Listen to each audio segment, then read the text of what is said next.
Ahora llegó el momento de abrir un poco más nuestro sentido.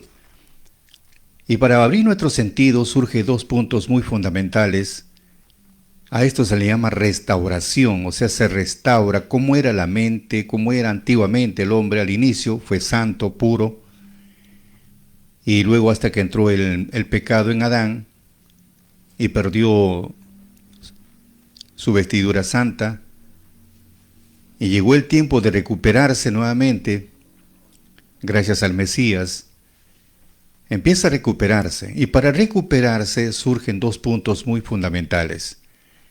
Primero, tenemos que conocer la doctrina de Dios, prefijada para tus últimos días, como dice en Efesios 1:10, en la dispensación del cumplimiento de los tiempos. En el fin de los días tenía que aparecer la doctrina prefijada para tus últimos días, porque cuando Moisés subió al monte por segunda vez, fue escrito para el futuro, no para el pasado, sino para el futuro.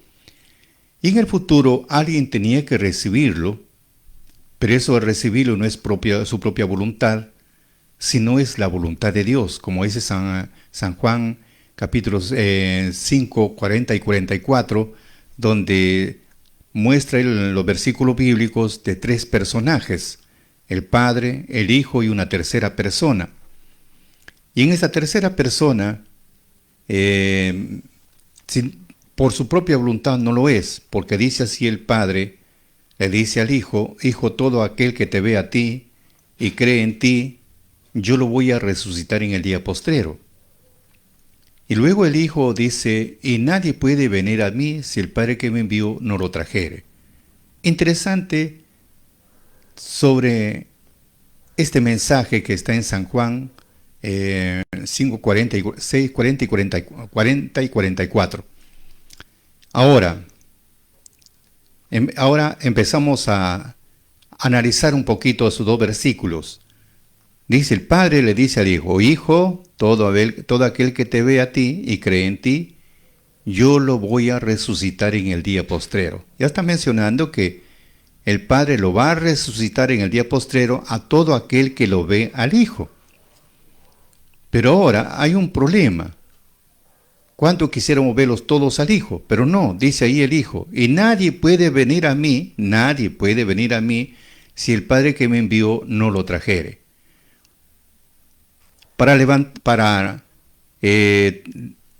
ponerlo en pie a esta tercera persona, ya no es la voluntad del Hijo, sino es la voluntad del Padre. Por eso dice, nadie puede venir a mí si el Padre que me envió no lo trajere. El Padre es el que toma las decisiones en todo, el Hijo no, el Padre. Entonces el Padre lo arrebata, digamos así, a esta tercera persona, ve al Hijo, cree en el Hijo, entonces lo resucita en el día postrero.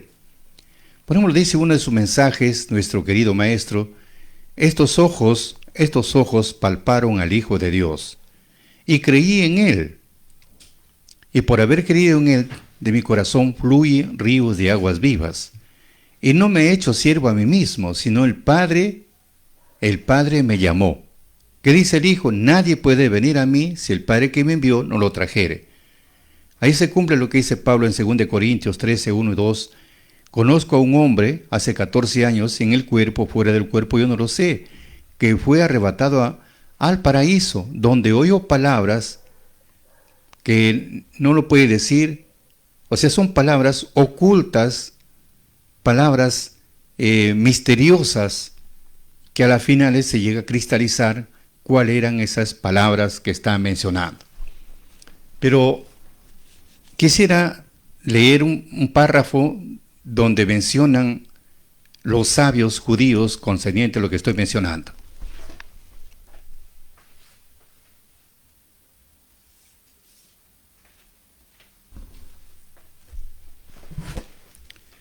Los sabios judíos mencionan en el Midrash,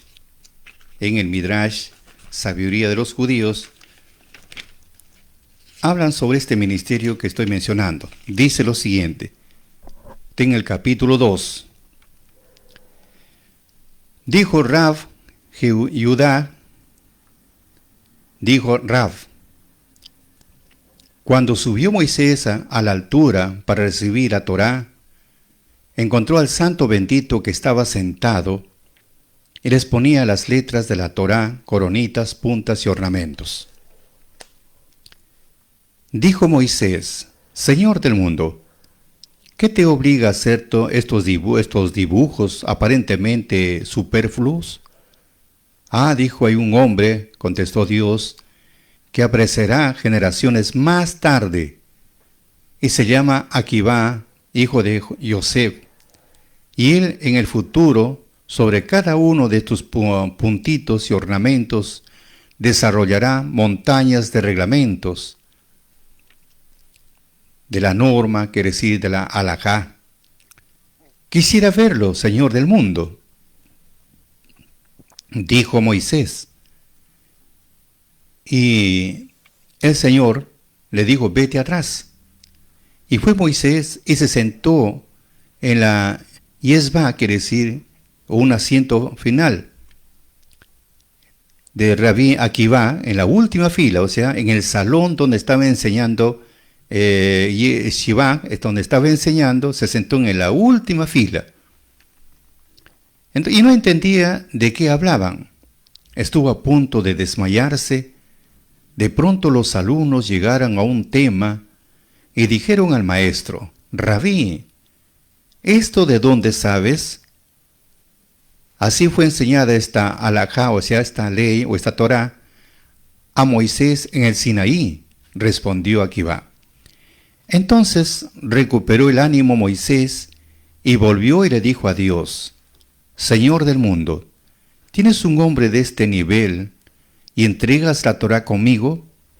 ¿Por qué no lo haces con él? Cállate, dijo el Señor, esa es decisión mía. Vemos acá algo muy interesante, que a esto se le llama el postrer Moisés, un postrer Moisés.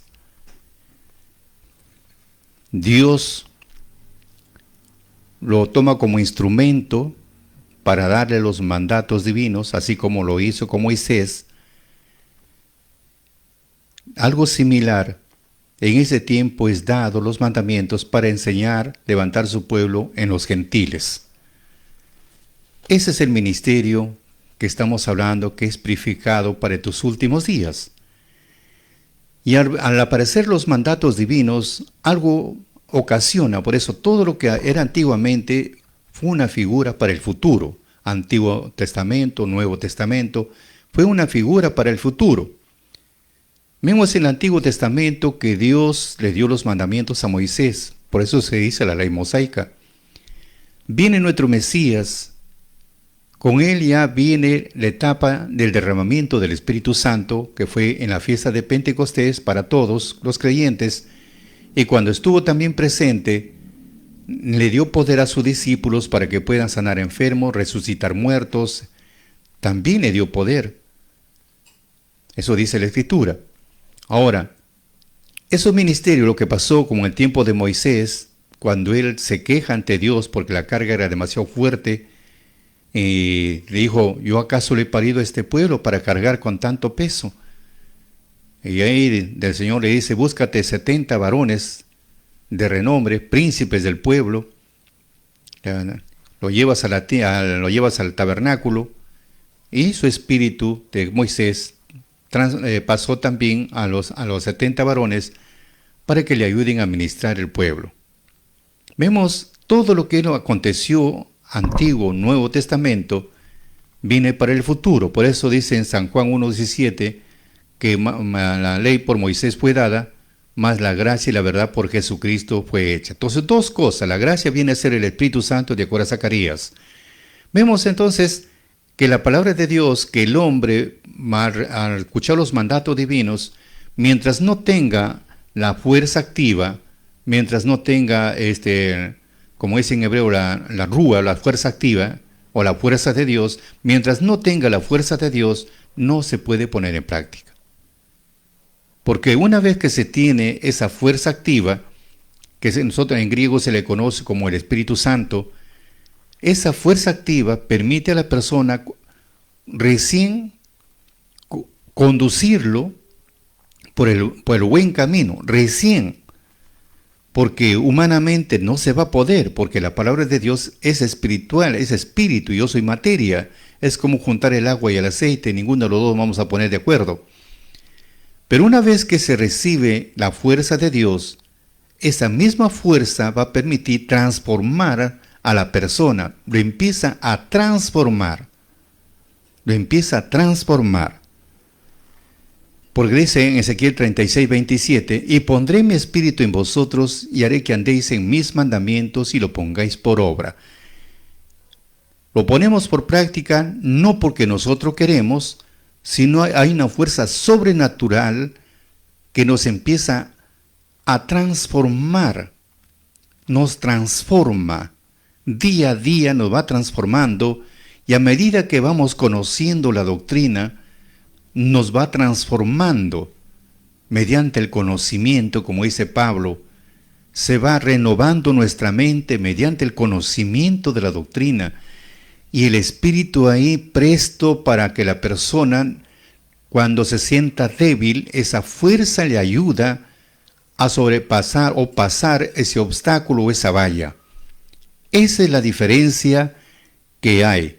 Y a esto, revisando uno de sus mensajes de nuestro querido maestro, encontramos algo muy interesante, donde sobre su tema es buscar a Dios en espíritu y en verdad. Ahí habla que tenía que venir primero para hacer todo ese cambio, es la sabiduría o el Espíritu de Dios, es el que transforma primero a la persona, y después a través de ese instrumento vienen los demás. Primero vamos a leer lo que él empieza a decir. Da inicio con Job 28:28 y Hebreos 11:3. Job 28:28 y Hebreos 11:3. Pero antes él dice, dijo el hombre aquí que el temor del Señor es la sabiduría y apartarse del mal la inteligencia. Por la fe entendemos haber sido compuestos los siglos por la palabra de Dios, siendo hecho lo que se ve de lo que no se veía. ¿Ve? Vuelvo a repetir. Dice en Job, dijo al hombre aquí el temor del Señor y la sabiduría, y el apartarse del mal la inteligencia. Y en Hebreos, por la fe entendemos haber sido compuestos, o sea, hay una composición, una mixtura, una mezcla de los siglos, pero por la palabra de Dios. Se empieza a hacer esa mixtura, esa mezcla, ¿no? De los siglos por la palabra de Dios, siendo hecho lo que se ve de lo que no se veía. De lo invisible empieza a hacerse visible. Sabemos que Dios es invisible, y si empieza a hacerse visible, no es que lo veamos a Dios, sino empieza a hacerse visible porque empieza a obrar a través del instrumento. Vemos en el caso, para darnos una idea, cuando Moisés habló con la zarza, cuando fue a la zarza, nunca se consumía, y de ese lugar salían palabras, voces, pero no se vio ninguna figura, como dice en Hebreos 4:12. Ninguna figura se vio, nunca ninguna figura vio, simplemente escuchaba una voz. Y esa voz siempre le guiaba.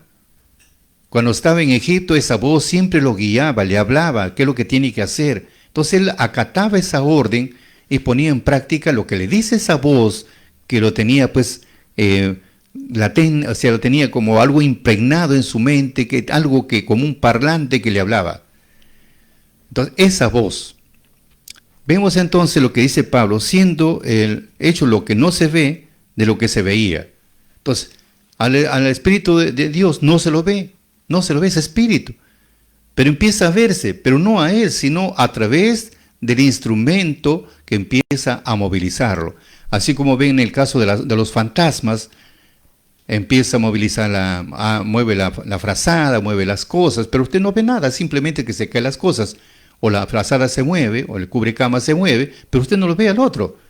Algo similar. Ahora, como empieza ya a ver esa mezcla, esa composición de los siglos por la palabra de Dios, empieza ahora siendo hecho lo que se ve de lo que no se veía, empieza a verse esa fe. Y cuando hablamos, por ejemplo, de la fe, encontramos algo muy interesante en Hebreos 11:1, en versión latinoamericana, dice lo siguiente, que la fe es una sustancia de lo que se espera y la demostración de las cosas que no se ven.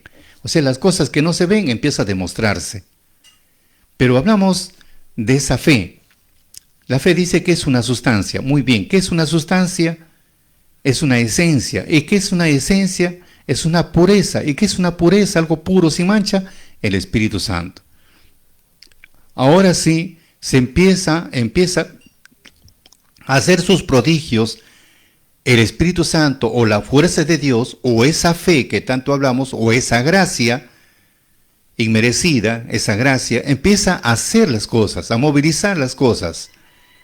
Así como fue en el tiempo de Moisés, que el agua se convirtió en sangre, las plagas, cruzaron el Mar Rojo, el agua ácida se convirtió en agua dulce, tantas señales que se vio, cosa que Moisés, lo veían todos a Moisés, pero no lo veían al otro invisible.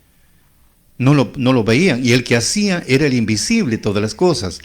Vemos en el caso de nuestro Mesías igual. El que hacía a través de él era el invisible. Por eso incluso uno de sus discípulos le dice, muéstranos al Padre y no basta.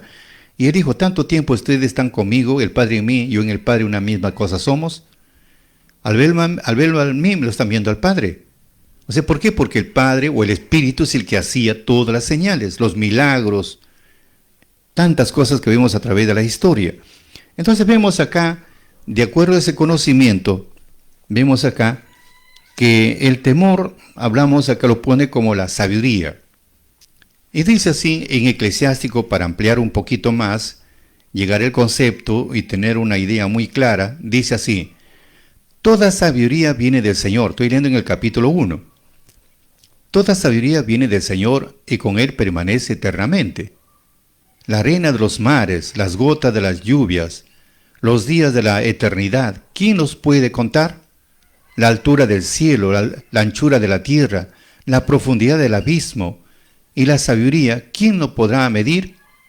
Antes que todo fue creada la sabiduría. Antes que todo fue creada la sabiduría, la prudencia inteligente existe desde la eternidad. O sea, son cosas fundamentales. La sabiduría fue desde antes que todo fue creada la sabiduría, y la prudencia y la inteligencia existe desde la eternidad. La fuente de la sabiduría, ¿a quién fue revelada? Y sus recursos, ¿quién los conoce? Solo hay un solo sabio. Termine con extremo, que se sienta sobre su trono, y es el Señor. El Señor mismo que creó la sabiduría, la comprendió, la contó, la midió, la derramó sobre todas sus obras. Le puso todo en todos los hombres según su generosidad, y a todos los que le aman los dotó de ella. O sea que, como decía nuestro Mesías, el espíritu está presto, pero más la carne está enferma. O sea, mientras la carne está enferma, no puede ingresar. O como dice también en otra parte, que la sabiduría, dicen en Sabiduría en el capítulo 1, en el versículo 4, menciona que la sabiduría no habita en un corazón de doblez, ni tampoco en un cuerpo instrumento del pecado. Por eso dice, le puso en todos los hombres, según su generosidad. Muy bien. Y a todos los que le aman, dotó de ella. O sea, simplemente los que le aman a Dios, le dotó de todo ella. De toda esta sabiduría que estamos hablando, le da a aquellos que lo aman a Dios. Ahora dice, el temor de Dios es gloria y motivo de orgullo y alegría y corona de triunfo. El temor de Dios recrea el corazón, da alegría, gozo y larga vida. Al que teme al Señor le irá bien en el fin de su vida y será bendito en el día de su muerte. El comienzo de la sabiduría es temer al Señor. Él pone la sabiduría en el corazón de sus fieles, y Él pone la sabiduría en el corazón de sus fieles, no a todos, simplemente en el corazón de sus fieles, antes que hayan nacido. O sea, a esto se llama antes que hayan nacido, el corazón de sus fieles, es como la disposición que hay para este tiempo, anda y junta todo lo que están escritos en el libro de la vida.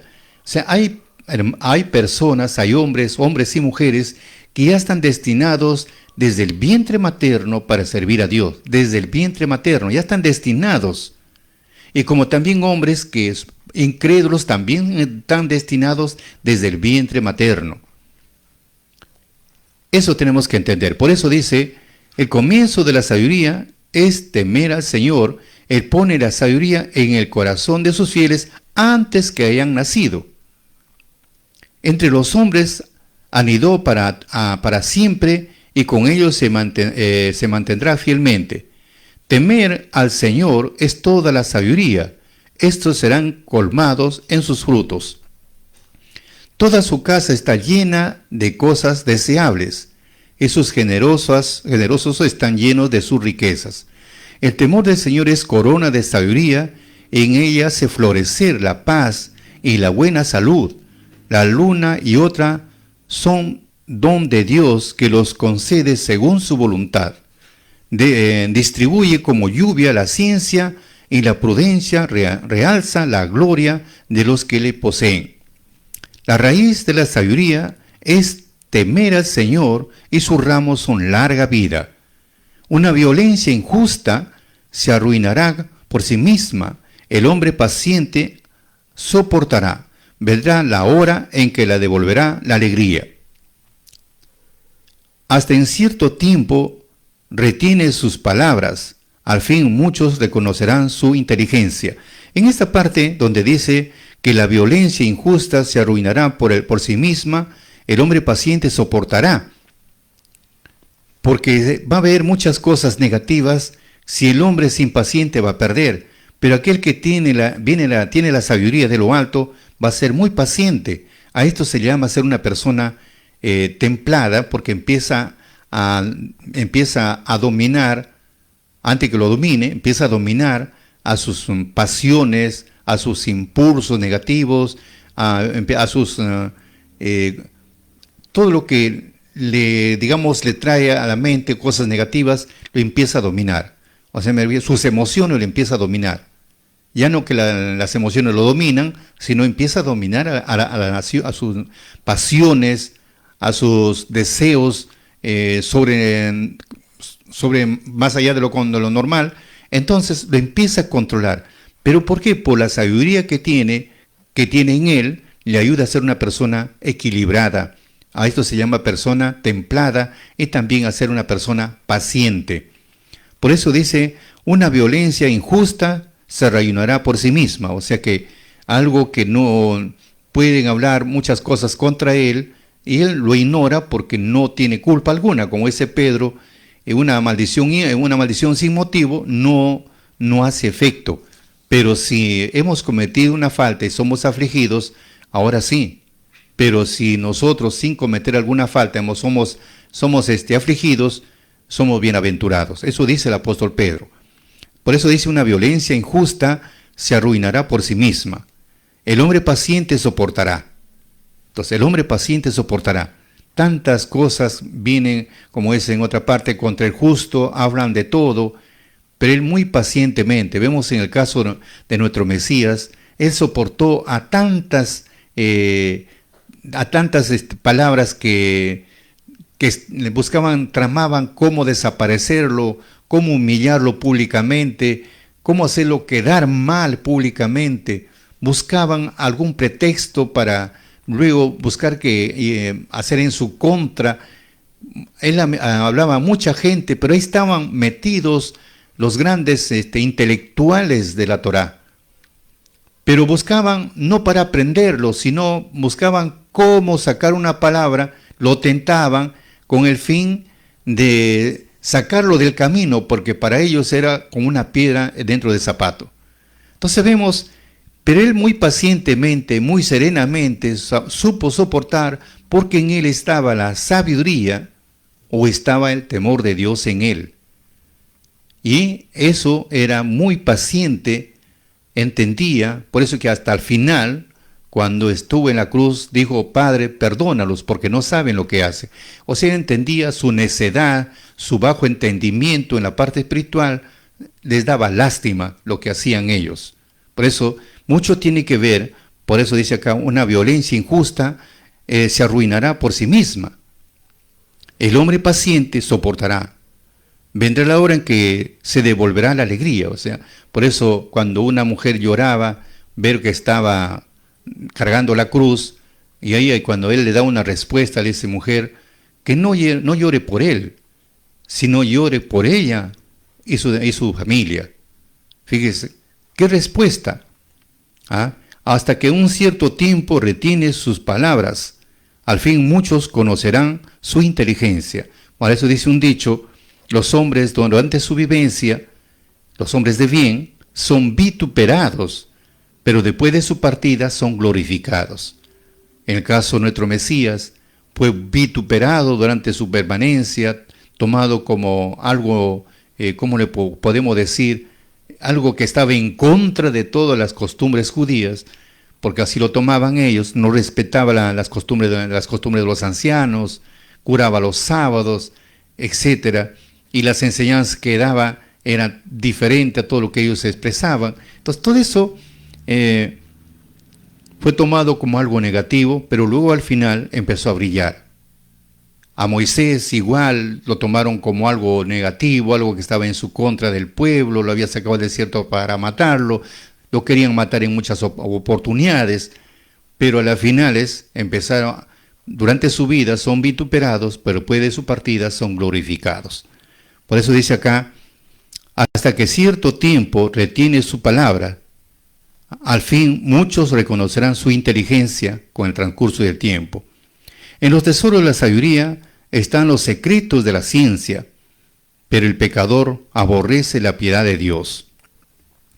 Si desea la sabiduría, cumple los mandamientos. Ahí está el pequeño secreto. Si desea la sabiduría, cumple los preceptos de Dios o los mandamientos del Señor. Como decía el salmista David, Salmos 102, 27, 119, verso 27, dice lo siguiente, hazme conocer el camino de tus mandamientos y hablaré de tus maravillas. Sé que para hablar las maravillas el hombre tiene que conocer la doctrina, porque dentro de la doctrina está todo lo que nosotros hablamos.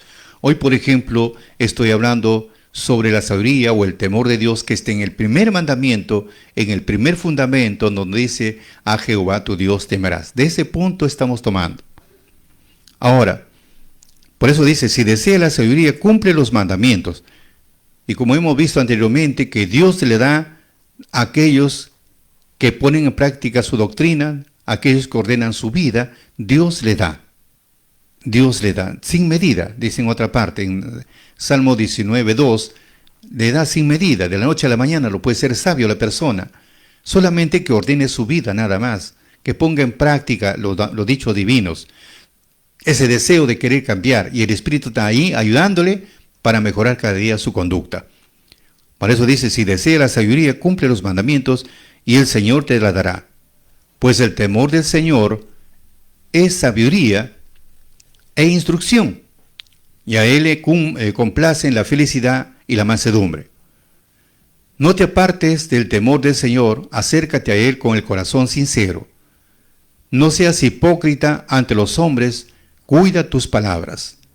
No te alabes a ti mismo, que puedes caer y traer deshonra sobre tu persona, porque el Señor revelaría tus secretos y en medio de la asamblea te echaría por tierra. Esto es así, a veces nosotros cometemos algunos errores y nadie lo sabe, y cuando el Espíritu se manifiesta y nos descubre todos los secretos que teníamos, pensábamos que todo estaba en secreto. Por eso dice, no te alabes a ti mismo, que puedes caer y traer deshonra sobre tu persona, porque el Señor revelaría tus secretos y en medio de la asamblea te echaría por tierra, por no haberte llegado al temor del Señor y por tener un corazón lleno de engaño. Entonces, ahí vemos algo interesante que mucho influye, es la sabiduría o el temor de Dios en la persona. Ahora, revisando en lo que dice Pablo en Hebreos 11:3, esta sabiduría, que es decir, la fuerza de Dios, que es bien hacer la fe, entendemos haber sido sido compuesto por los siglos por la palabra de Dios, siendo hecho siendo hecho lo que se ve de lo que no se veía. Entonces empieza a manifestarse ya. El Espíritu empieza a trabajar, empieza de lo que no se veía, empieza a verse mediante las señales, los milagros, levantar muertos, curar enfermos, enfermedades imposibles, empieza a recuperarse. Se ve, empieza ahora. Entonces dice acá, para que vuestra fe no esté fundada en sabiduría de hombres, más en poder de Dios, empero Dios nos reveló a nosotros por el Espíritu, porque el Espíritu todo lo escudriña, aún lo profundo de Dios, porque ¿quién de los hombres sabe las cosas del hombre? Sino el Espíritu del hombre que está en él. Así tampoco nadie conoció las cosas de Dios, sino el Espíritu de Dios, lo cual también hablamos, no con doctas palabras de humana sabiduría, mas con doctrina del Espíritu, acomodando a lo espiritual, como dice en 1 Corintios, capítulo 2, versículos 5, 10 al 13 y versículos 14 y 15. Pero luego encontramos acá que más el hombre animal no percibe las cosas que son del Espíritu de Dios porque le son locura. ¿Por qué dice el hombre animal? Porque es una etapa que todavía el hombre no tiene el Espíritu de Dios, y al no tener el Espíritu de Dios y viendo tantas señales, le va a parecer una locura. Estos están locos. Lo primero que aflora es la palabra están locos. Por eso decía Pablo, nosotros somos, como dice, somos locos pero de Cristo. O sea, para los hombres una locura. Por eso dice el hombre animal no percibe las cosas que son del Espíritu de Dios porque les son locura. Y no las puede entender porque se han de examinar espiritualmente. Empero el espiritual todo lo juzga de las cosas, mas no es el juzgado de nadie. Luego empieza a esclarecer nuestro querido maestro, dice, y precisamente para la construcción del primer templo, ese es un punto que tenemos que aclarar, precisamente para la construcción del primer templo, Dios entregó la ley en letra. Mire, una cosa es leer la escritura en forma histórica, otra es ver del punto de vista espiritual. Desde el punto de vista espiritual. Y acá lo está viendo de un punto de vista espiritual y también literal para darnos una idea. Dice, precisamente para la construcción del primer templo de Dios entregó la ley en tierra. Y cuando hablamos del primer templo, no estamos hablando del primer templo que construyó Salomón. No. Estamos hablando el hombre. El hombre es el templo. Por eso dice Pablo, el hombre es el templo. Como decía nuestro Señor Jesucristo, Él no hablaba del templo que fue construido en 46 años. Él hablaba del templo de su cuerpo. Entonces, el cuerpo es un templo de Dios donde habita en el corazón del hombre. Entonces, el hombre es un templo. Mientras no tenga o no esté la palabra de Dios en su corazón o no tenga el Espíritu de Dios en su corazón, ese templo está vacío. Pero una vez que empieza a ejercer, ahora sí, tenemos como el ejemplo del templo de Moisés, de Salomón, para comprenderlo. Cuando él construyó el templo, 46 años, construyó el templo, y para la inauguración del monte Sión, donde estaba ahí en el tiempo del rey David, del monte Sión lo trasladaron para llevarlo al monte Moria. De una familia que lo habían tenido una familia, de ahí lo llevaron al templo para inauguración. Y cuando ingresó el arca de la alianza o del pacto, o las 10 palabras, o las tablas de piedra, donde estaba el maná y la vara de Aarón, cuando ingresó al lugar santísimo, todo ese lugar, todo se llenó de una nube espesa que los mismos sacerdotes no podían hacer su trabajo, porque tanto era la nube tan espesa que no podían ver un poco más allá.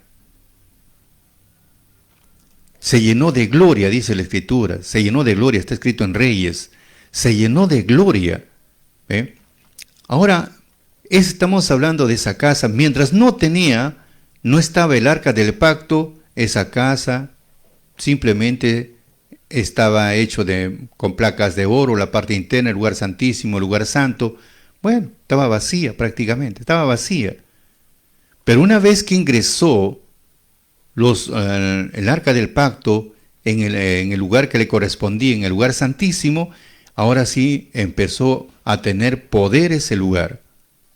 Empezó a tener poder porque estaban las tablas de la ley. Y Dios hablaba de en medio del arca del pacto, en medio de los querubines, Dios hablaba con el sacerdote que estaba encargado para cumplir tal ministerio. Entonces vemos algo similar. Si hablamos de la persona, mientras no tenga las tablas de su corazón escrito, mientras no tenga esa fuerza de Dios, es un templo vacío. Por eso se dice el hombre animal, o sea, no tiene el Espíritu de Dios, por eso no lo puede entender. Y cuando ya se tiene el Espíritu de Dios, el hombre empieza a transformarse, se empieza a transformar. Por eso dice acá, precisamente para la construcción del primer templo, Dios entregó la ley en letra. La ley en letra en tablas de piedra del corazón. Piedra quiere decir dureza, Éxodo 24:12. Ahora la pregunta es, en ese tiempo fueron los mandamientos en piedra, como dice en Ezequiel 35:26. Fue escrito los mandamientos en piedra. ¿Para qué? Dicen los sabios, para quebrantar el corazón del hombre que está como una piedra, entonces entre piedras, para romper el corazón del hombre.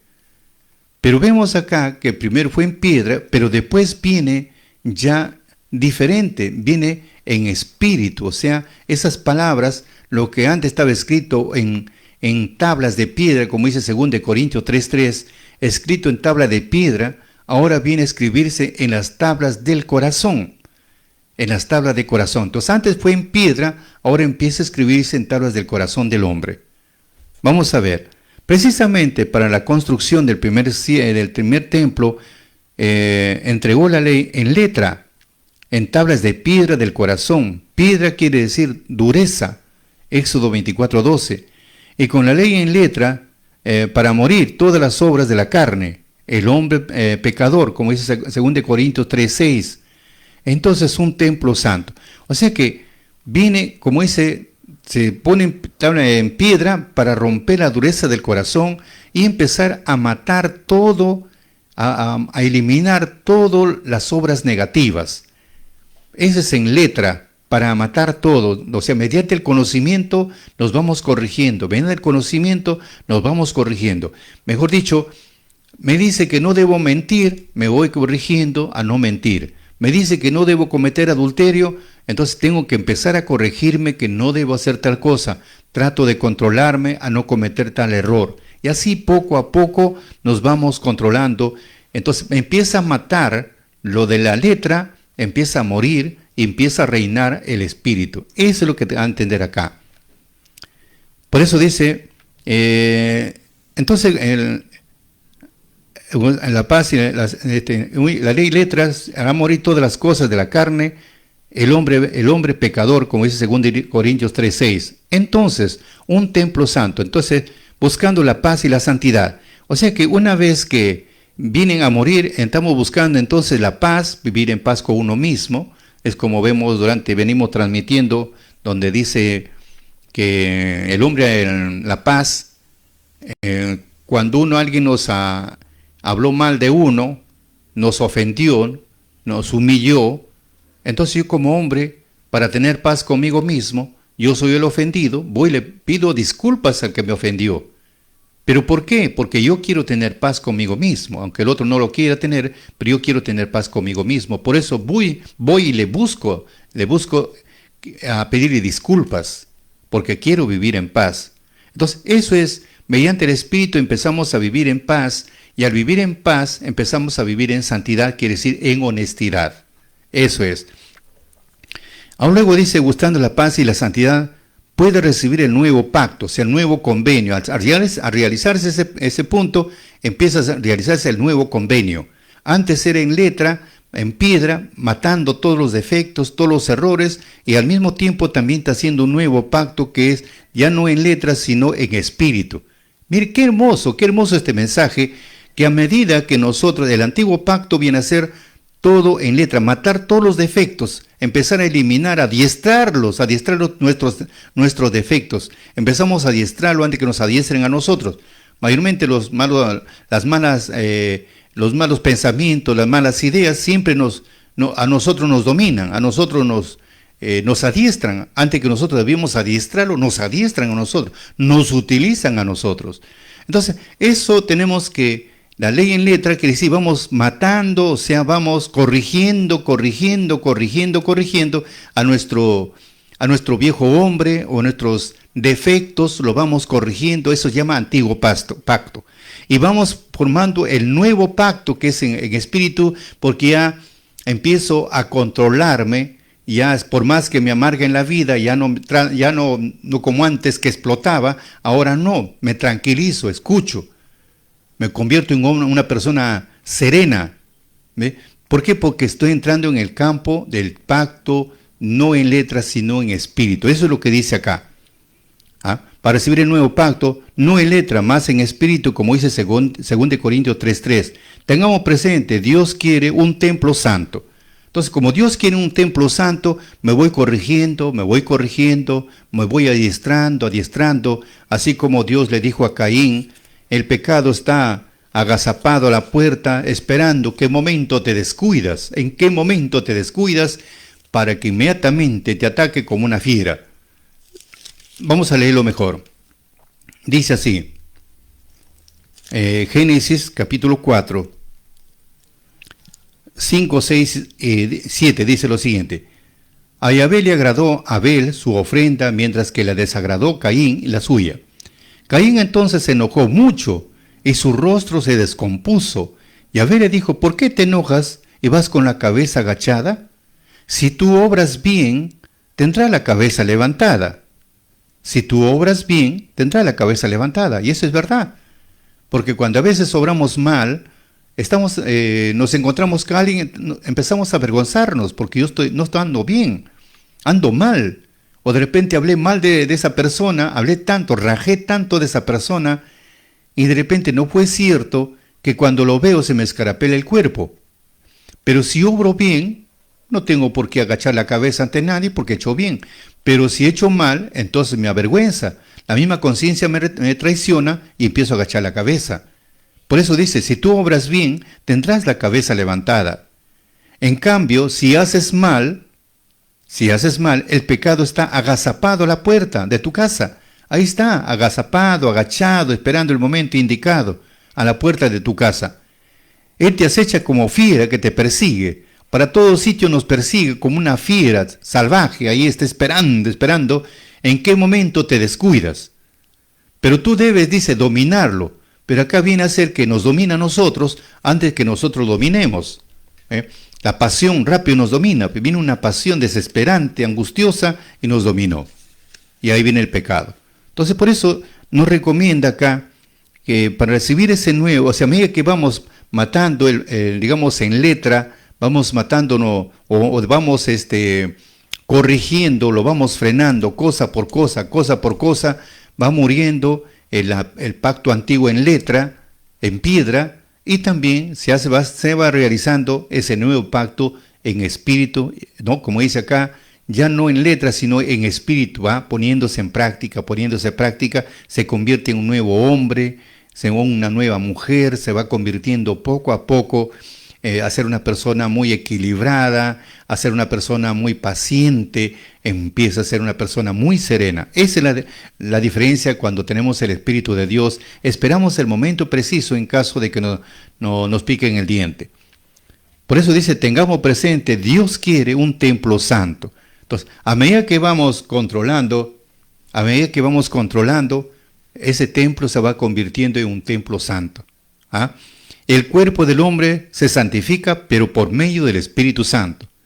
Eso tenemos que entender. El cuerpo del hombre se santifica por medio del Espíritu Santo. Y el Espíritu Santo es el que nos va santificando el cuerpo. ¿En qué sentido?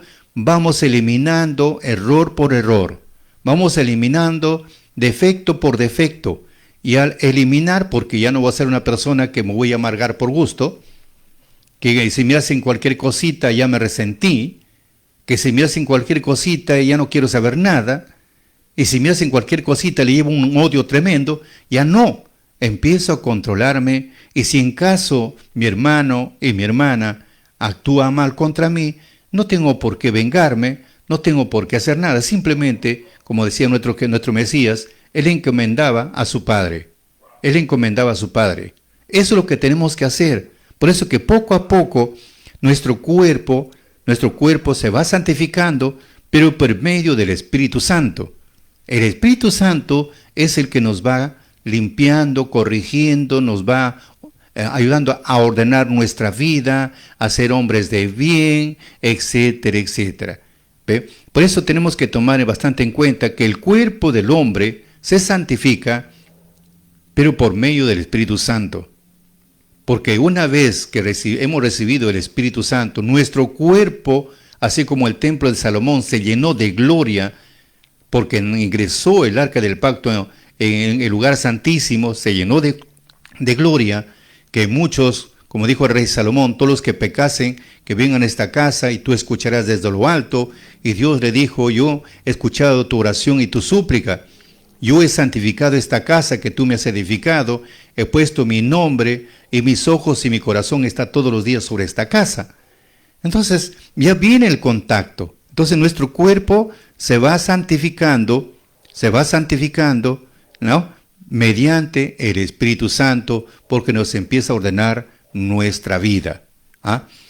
Ahora, por eso dice, mas no puede ser santo o espiritual la persona que se encuentra en el estado animal. O sea, mientras el hombre no tenga el Espíritu de Dios, está en el estado animal, no puede santificarse, no puede limpiarse el hombre porque no hay esa fuerza sobrenatural. Bien amigos, mañana continuaremos con este mensaje. Mientras tanto, usted nos sigue en nuestra cuenta de Santos Salazar Silva, en la cuenta de Vicky Pérez Medina, en Facebook, Instagram, TikTok y YouTube.